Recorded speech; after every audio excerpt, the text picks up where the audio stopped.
latest smart appliance that we sell.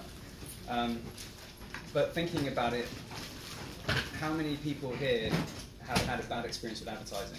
Yourselves, right? Who enjoys being served ads? Not many people. In fact, a lot of people don't even really see ads that much anymore. It's pretty much a tax on people who are digitally illiterate or are not paying to avoid advertising. And the reason that that's sort of come about is, if you think about how people feel about advertising, traditionally it was quite passive. So think about TV, billboards, radio. You can look away from that, it's quite a passive experience. But in digital, you're choosing how you spend your time on a desktop or on a mobile. You're choosing what you want to do. And advertising is becoming a friction point that prevents you from progressing with whatever you're choosing to do with your time. And that causes frustration. It's putting friction in the way of what you're trying to achieve. And people are responding to that. So you've seen a rapid increase in ad blockers. So year-on-year growth of 108 million on mobile is significant. And you're seeing additional growth on desktop. In fact, you're even seeing major global brands providing ad blockers within the software they provide. So Google have got ad blockers embedded within Chrome. Apple have got, they're selling products with ad blockers within them, and the same for Samsung. So it's a thing that major brands are responding to. People are also using VPNs, so they can't be cookied and retargeted. Nothing worse than seeing an ad for something you've already bought, or a gift you're trying to hide from your partner and make sure that they don't find out, but unfortunately they're using your laptop like my wife does. Just no point trying to surprise her anymore, it's just not worth it. And then subscriptions, so where are they spending their time? If you look at the growth of Netflix and Spotify, this is ad-free, uninterrupted experiences for people. This is where people can spend time looking at what they want to watch, when they want to watch it, without being taxed with an advert. And if you look at the growth of Netflix over the last 2 years, they've grown from 80 million to 130 million. Pretty sure any minute soon you're going to see Disney bring something to market that's stronger than their existing platforms. In the next 12 months, there's going to be some exciting stuff happening there. And then you've got things like Spotify. Again, 75 million subscribers where people are looking to spend their time without being served adverts, because they're getting return on their time. And I think the latest stat I heard in the US is over half of adults aged 22 to 45 saw no paid TV in the last 12 months. So it's getting quite difficult for brands to connect with consumers and have a relationship with them in this sort of forum. And then you've got the added issue of fraud and advertising digital bot fraud. P&G last year in Q2 cut a third of their digital advertising spend, which was $100 million, and saw no difference in sales out for the business, which is shocking and terrifying.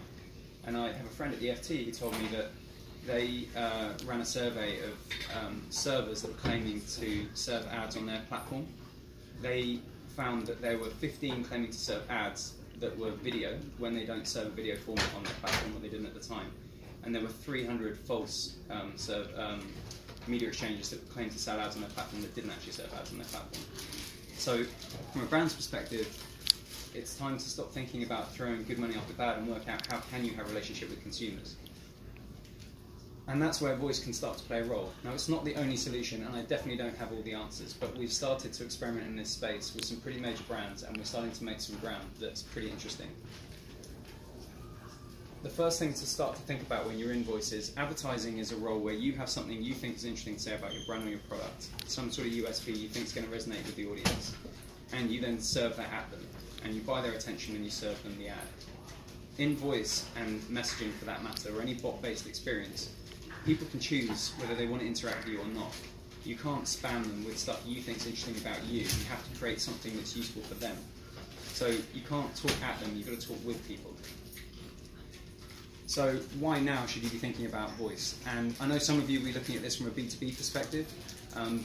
My focus on this talk is purely about B2C, but there are great opportunities for B2B in this space that's very significant as well. But right now, home speaker growth, 18% of US audiences, of the US audience have home speakers. That's a lot of people, and it's rapidly growing. You've also got 40% of adults using voice search. That means they're becoming more familiar with the context of asking a question and getting an audio response back. That includes moving across from home speaker to mobile. And then if you look at where assistants are on phones right now, you're going to see a rapid growth of that. Now, some of you might have bad experiences with Siri. But if you look at how other assistants are starting to operate now on your mobile, like the Google Assistant, there are propositions coming from other platforms as well soon that are all going to be quite exciting. So people are going to be more familiar with asking their assistant questions on their phone, rather than just searching for something via voice on their phone. Again, prediction for home speakers is significantly going to grow over the next few years. So right now we've seen pretty rapid growth, which is comparable, if not better, than smartphone adoption, and that's predicted to increase. But more than that, the assistant or voice experience is going to be across more products. Right now you're thinking about the Alexa or the Google Home in the house, but very quickly you need to start thinking about how people are going to start talking to their car, how they're going to start talking to their wearables, how they're going to start talking to the clothing they're wearing. It seems ridiculous, but then if I talked to you about voice 10 years ago, you would have thought that was ridiculous. So what have we as a business learned for the brands that we've been activating with, and what can we try and teach you that might help on your journey into starting in this space? First thing is, don't think about this as a PR stunt to change brand perception or as a campaign. This isn't a microsite at the end of a campaign. It's not your first step into social. This is different. This is a product that means it's not going to be perfect when you launch, and you need to adapt it through time as you start to get data feedback from users to help you improve the experience. It doesn't mean it has to be pure play boring, but do think about how you can entertain people with this experience. If it's dry and purely functional, it's not going to create a great service. But equally, if it's purely entertaining and has no utility or purpose, they're going to use it once and they're not going to come back. So these are the things that we when we start to work with a client, this is how we start to approach that thinking. So what is the purpose of the assistant or the voice skill that you're going to create? What's it going to do? And why is voice the correct platform for it, better than just doing it on your website or doing it in store or doing it with your store staff? What is it that this is going to add that makes sense and isn't just being forced into this platform because of innovation's sake? So is it going to assist people? Is it going to educate them? Can it inspire them? It could do all or some of those things, but it has to have some sort of value for the user. So I'll take you through some key learnings from some of the experiences that we've built. So we started working with Estee Lauder across the US, and we had a challenge which was, sorry about these demos by the way, it's pretty hard to demo a voice skill when it's like, zero interface at the moment. But the way that this, the challenge came about was Estee were trying to work out how they could serve some sort of purpose. Their head was in the right space. They weren't trying to sell products through this experience. They were trying to serve some sort of valuable experience for the user where they could demonstrate their knowledge and therefore start to develop a relationship. And the audience insight were younger female audience who were short on time and didn't have the right knowledge around skincare. How could we provide something for them? What was going to be the thing that we could do for them that was going to help them? So we realised that we're working with Estee and their expertise. We realised that the best thing we could develop was something that was going to provide some sort of routine-based behaviour. If we could change a behaviour and get people to do something on a regular basis, as little as they have time for, that's still going to make an impact on their skin over time. They don't need to be using Estee products to do this, they just need to be doing something every evening before bed that helps them have better skin. And then over 14 days, we can demonstrate to users how sticking to a routine, turning your phone off, thinking about how much sleep you're going to have, thinking about nutrition, and then thinking about the routines of the products you use in the evening can help you have better skin. So the idea of this was, how can we help understand the user needs and create a service or an experience that's going to help them achieve that goal. Now we can't talk about results at the moment because we're NDA'd and not able to publish those, but we will be able to do that later on in the year. One thing that we did that we can talk about with Estee is that it was the first beauty experience, and potentially the first experience, though I'm got to be careful talking about it like that, that used notifications on the Google Assistant, and that was basically the ability to reach out to people through this, rather than just have them invoke you. So that's an interesting thing from a brand to think about. There is the opportunity through routines and through notifications now to reach out to people. There are really strict rules around how you do this, though, because obviously this isn't a pestering media format that we can CRM and blanket spam people in. So interesting development that they produced on the Assistant. We've worked with Nike on a prototype across the UK to work out how we can help non-runners get into running. There are a range of different things we could have approached and could have tackled initially, but instead of going after all things and failing on all of them, we decided that we were going to be quite specific and be really focused on one goal the brand had, and then put some cookies or areas of interest that we could allow people to move into if they showed interest in that space. So we focused on creating a product finder, something that would help people feel like they've got the right product for them. Now I'm showing you this on the phone because you can think about voice as not just pure play voice experience, but think about this as with screens and with surfaces as well, and I'll get to that in a bit. I'm just trying to demo it in a visual experience here, but this experience is designed to work purely on voice, but also to be able to surface switch and work on your phone, which means you can carry on the conversation that you were having. We focused completely here on how to create the best possible experience for brands, for Nike to help people find the right product for their running needs. What we also learned from the data that people were showing us is the extra areas of interest we put in there, which were professional tips, so Mo Farah telling you how he stretches in the morning, that kind of stuff, through to ways to get motivated and get out of bed and actually get to your run. We found that people were really interested in that. And actually what they wanted more than the product finder was some sort of personalised running coach that understood their needs and gave them a personalised experience and got them from the sofa out onto the street running on a regular basis. And that gave us a roadmap for the product to think about what we're going to be developing next, which is excellent. It also taught us a lot about how the product finder can work to help people make decisions more easily, and maybe other places that the product finder can live than just in a voice assistant experience.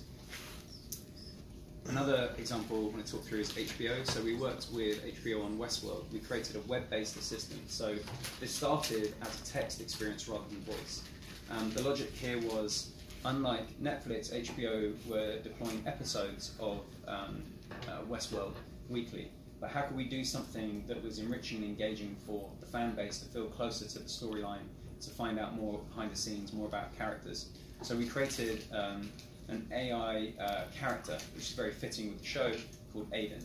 And Aiden could take you down a rabbit hole around sex and violence, or the logic of AI, and you could explore a whole territory of space. But we updated the content each week, and we worked closely with the script writing team in this space from HBO, which allowed us to enrich the experience each week for people.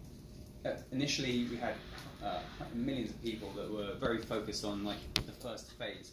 And then we had drop-off, but the thing that got very exciting was the amount of time people spent in the experience once they were in it initially. We created something of value that people wanted to keep coming back to and keep using and keep exploring.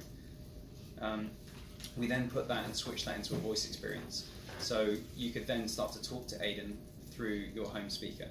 And that's one of the things that I'll come back to keep in mind about how you consider developing these one-to-one experiences for people. For Moet Hennessy, we focus on their champagne categories. And in the US, there's a problem of perception, accessibility for a younger audience in a champagne. There's a lot of lack of information, lack of understanding around what champagne is and when it's used, what it's for, but also how you drink it and what you drink it with.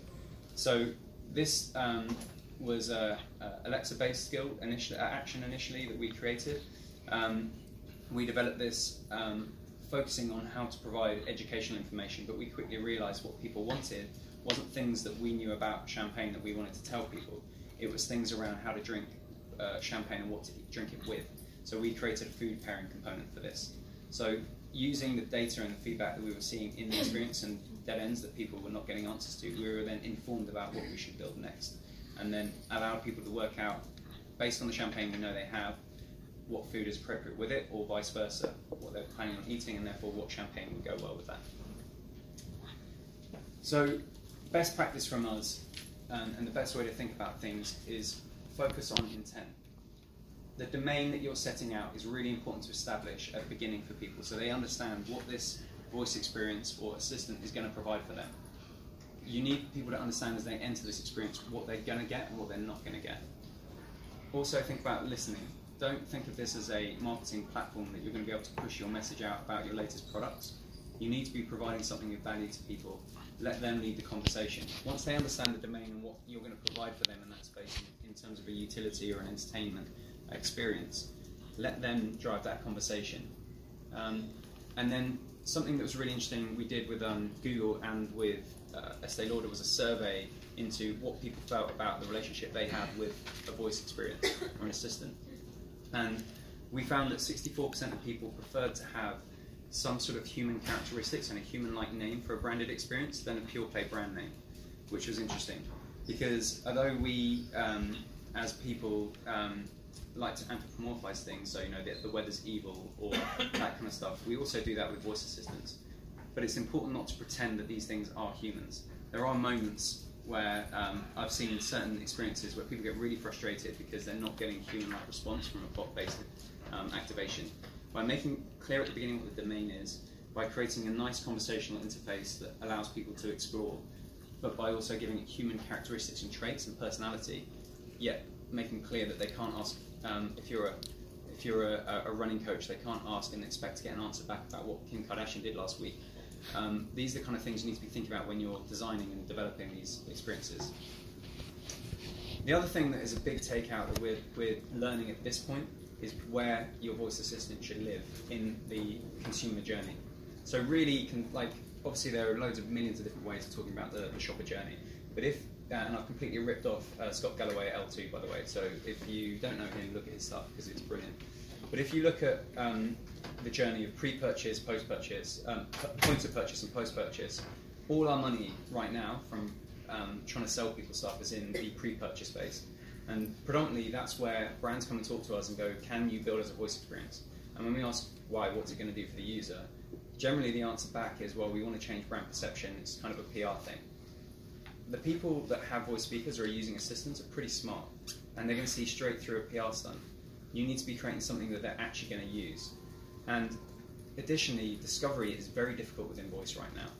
So creating a voice skill and putting it out there, you're going to end up having to spend media money getting people to it. And if you're going to be spending any advertising money at all, you're probably going to want to send people to the products you're trying to sell rather than to a voice assistant that's around that experience. So I would think about where to position this. What we're interested in ourselves right now is, from what we've learned from Nike and Estee and Moe, I think there's a really good opportunity at point of purchase, either in-store or online, to use a conversational interface to help people make a decision. Let's say, for example, you're trying to buy a home appliance, your washing machine's broken down, and no one ever wants to buy a washing machine, pretty much, I'm sure. I mean, maybe some people, but pretty much no one ever wants to buy a washing machine or a fridge freezer. And you're only ever going to be doing that in a point of distress. It's something you haven't bought for 5 years, you're not familiar with the technology, you don't know what you want. At point of purchase, having someone help you on that journey to make that decision could be a really useful opportunity, and I think this is an area we're going to be exploring with the brands we're working with right now, of how to use conversation interface to drive conversion. But that's the point of discovery. You can then push people into the post-purchase area. Now, from my experience at Samsung, it was probably 10 times more expensive for me to get someone to buy from me once, the first time, than it was for me to get someone to buy from me twice. Thinking about that, I think the opportunity for assistance is in the post-purchase, in the area of loyalty, in giving people the chance to have a utility that enables a product they've bought. So for Nike, that would be a coach that helps you run with that running shoe you bought. I'm sure you can think of areas in your business that are in that kind of space. I think there's a massive opportunity in that area to start to think about having that relationship with customers. Just really quickly want to touch now on some just future trends that I think are really interesting to keep in mind, and then there's some short-term ones that are going to happen almost immediately. First thing is thread persistence. So at the moment, when you talk to your family member, friend, or whatever, if you talk to them across WhatsApp and then you phone them, you expect them to remember the last thing you discussed with them, even though it was in a different format. But in digital, we don't have that experience right now.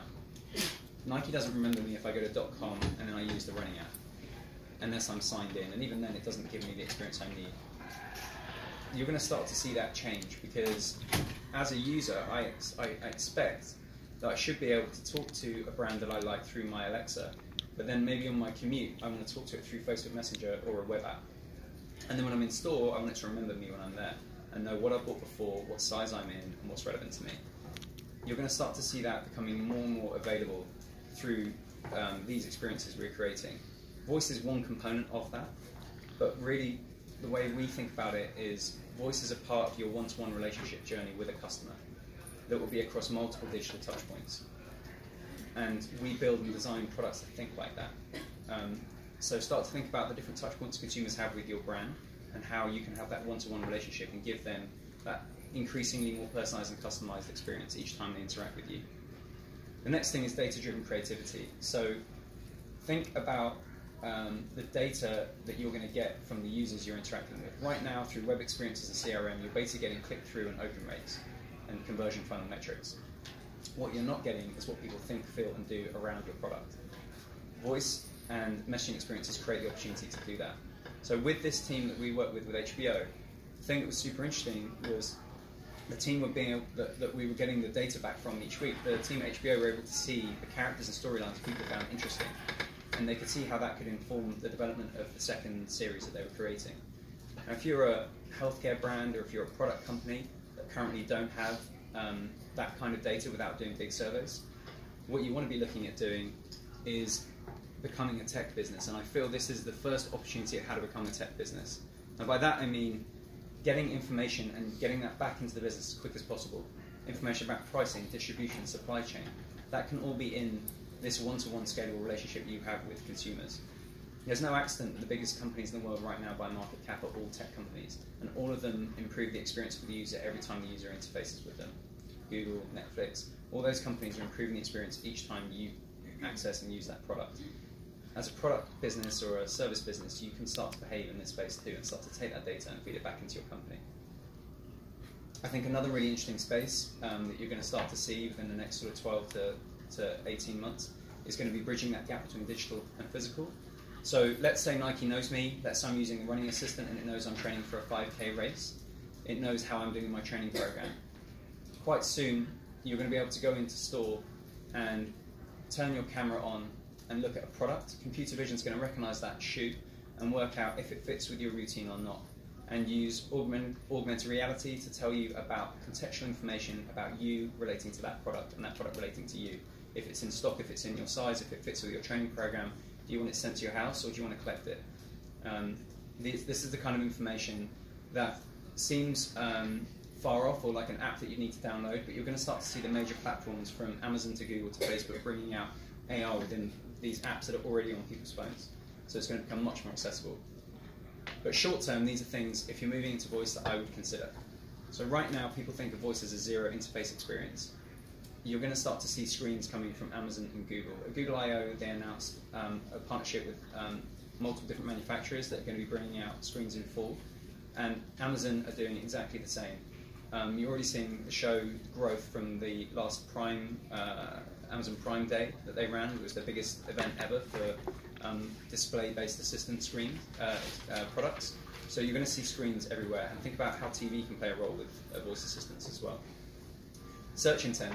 Right now, if you're searching for something on Amazon or Google, you're getting a response that's web-based. I'm pretty confident that within the next 12 months or sooner, you're going to see assistant opportunity responses to that. So if I search something on voice through Amazon or through Google, you're going to see a voice response back from a third-party assistant. I think that's a really big opportunity for brands to start thinking about. Because you're spending a lot of money on SEO right now, your SEO strategy is going to change when you start thinking about voice experiences that you need to respond to. And then multimodal. Start thinking about the context that you're offering. So think about, voice is good for short, quick answers. People will get frustrated if you try and hold them in a long conversation. Screens are good for looking at products. You're not going to sell something through a voice-only experience, but you can start to leverage how screens can help to develop that and make that an easier experience for users. And if you forget everything else I've said, these are the last 3 things that I would leave you with. So 1, don't think of voice as exclusively voice. Think about it as an ecosystem.